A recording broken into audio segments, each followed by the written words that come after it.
First things first, you want to communicate from their perspective. In other words, if you're going to talk to me about the air conditioning system you want to sell me, you need to tell me what that means to me. What we've determined is that most people that we interviewed said the problem is most of people who are in sales don't really tell us what the outcome is going to be. They talk about the product, the platform, the attributes, the features, but they don't talk about the advantage it's going to bring to my household or to me as an individual. That's one. Secondly, always identify next steps. We ask consumer after consumer, why didn't you make a decision after a great? Because most salespeople never talk about the next steps. They say things like, so what do you think? How's that sound to you? So doesn't that make sense? But they never give us next steps, and adults love steps. So that's another thing you can do to make sure that all of your salespeople, and if you're a sales or service professional, always talk about next steps. And then fundamentally, it really gets down to the way we interact with people. As an example, what people don't like is when we're aggressive. If I came into your store and said, what can I do for you? How can I help you? I don't know the answer to that.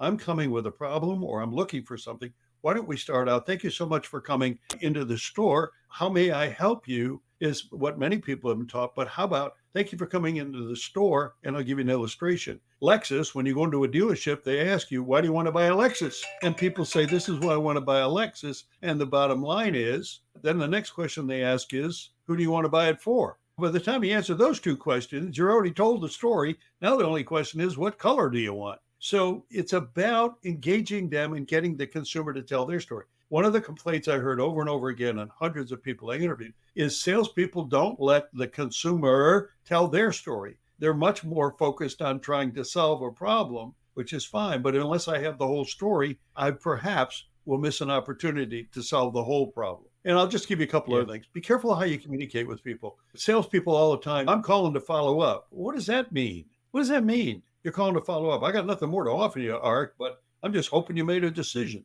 What you need to do when you call people, don't call to follow up or touch base. You call to tell them that you're calling for what? To give them next steps. Here's some next Mhm. steps to help you. I've thought about this for a few times, Art. And since we met last time, I've identified two additional steps we can take to get your financial life in balance. And you're immediately going to be, oh, what are those? Now we're not following up, we're engaging in a conversation.